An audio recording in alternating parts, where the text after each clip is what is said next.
When police announced on Tuesday that they had found a headless corpse in a fish tank in the San Francisco home of the former bartender Brian Egg, it seemed to confirm the worst suspicions of his neighbor, Scott Free.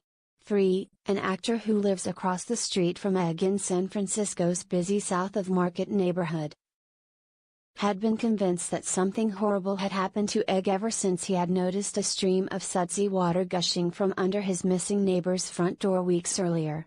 Egg, 65, an eccentric neighborhood curmudgeon who regularly walked his dog and watered trees in the urban alleyway where he lived, had been conspicuously absent all summer. But Free said several shady-looking men had been around his home, cleaning frantically with chemicals that smelled like bleach, using so much water that it poured out from under the front door and into the street. Free and other neighbors said they had called the police repeatedly and asked them to check on the welfare of their neighbor, who they said often opened his home to drifters. But their concern only increased on 14th of August, when a white van pulled up, marked as a biohazard crime scene cleanup vehicle from a company called Aftermath Services. A strange man stood outside the home to meet it. Free and his neighbors dialed 911 to get the police. "We said, get over there now, there's something really fishy happening," said Free. Within minutes, the slightly dilapidated, clapboard house on Clara Street was cordoned off into the grisly crime scene of one of San Francisco's most perplexing mysteries. Police said in a statement that they obtained a search warrant after they found evidence including cleaning products and suspicious odors in the residence. After searching Egg's house for days, police discovered the badly decomposed body in a concealed fish tank. Sources quoted in the San Francisco Chronicle said the head and the hands were missing and that household chemicals had been poured into the fish tank. "We have not released information about what liquid was in the tank or anything about the tank," said Gray Scott Pandon of the San Francisco Police Department. Police announced they had arrested two men, who neighbors said had been seen at the home. One of them, Lance Silva, 39, was charged in court documents with using Egg's credit card to order the crime scene cleanup van and to buy a used BMW for $5,000 back in June. Police originally arrested the two on charges of homicide, fraud, theft, identity theft and elder abuse charges. But these charges were dropped. Silva remains in custody on a parole violation for a previous fraud case. The second arrestee, 52-year-old Robert McCaffrey, was released. Police have asked the public for information on anyone using Egg's funds. But 2 weeks after discovering it, investigators still have not announced the identity of the corpse. Nonetheless, Free and his neighbors are planning a memorial for Egg on his upcoming 66th birthday, 11th of September.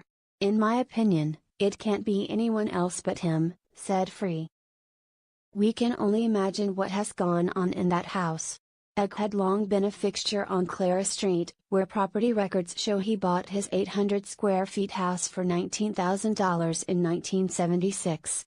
The two-story white house, with a wrought iron gate downstairs and peeling paint on the roofline, is one of the few remaining Victorian buildings in a neighborhood now taken over by new condominium construction for the booming technology economy.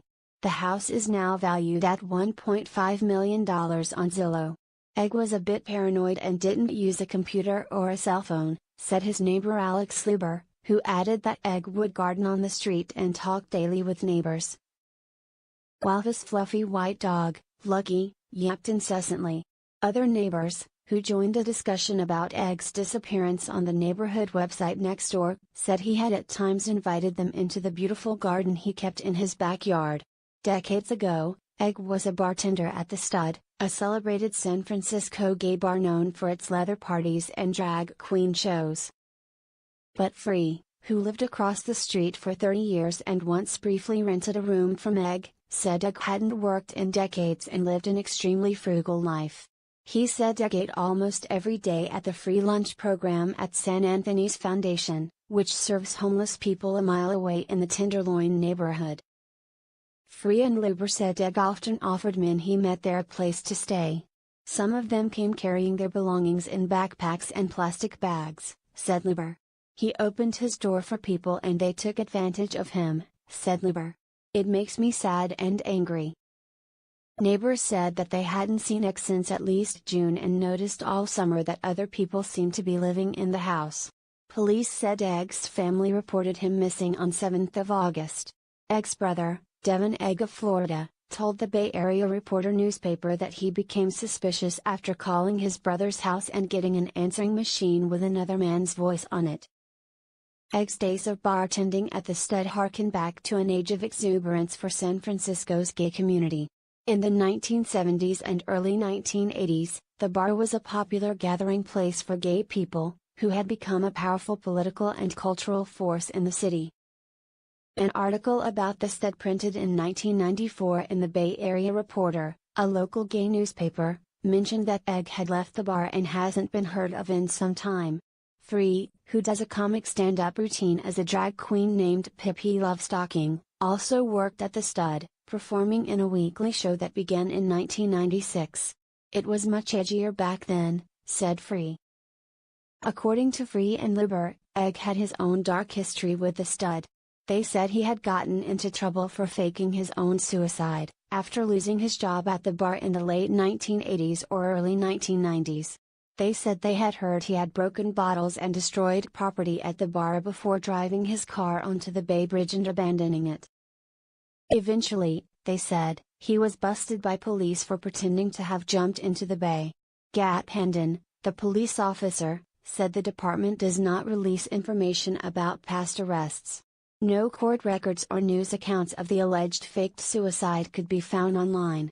Honey Mahogany, a current co-owner of the stud, said she had not heard the story, but that the bar had changed owners numerous times.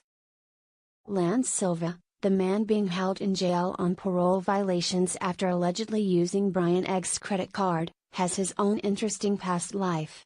While police said they arrested him at a hotel in an area popular with transient people, financial records show that Silva once served as the president of a nationally known upholstery company, once run by his father. After Silva's father, Don, died in 2010, the national upholstering company shut down its operations. But in 2014, Lance, who was then listed as president of the company, was convicted of bilking the retirement accounts of 4 of its former employees of $43,380. After an investigation by the U.S. Department of Labor, prosecutors in Alameda County charged that Silva changed names and addresses on the accounts in order to receive the funds. He was sentenced to 6 months in jail and 5 years probation and ordered to repay the money. Egg's neighbors said they were impatient for investigators to sort out the twists of the case and release the identity of the body. They are angry at police for not having acted sooner. If we hadn't said anything to police, nothing would have happened, said Free. Even then, they didn't take it seriously.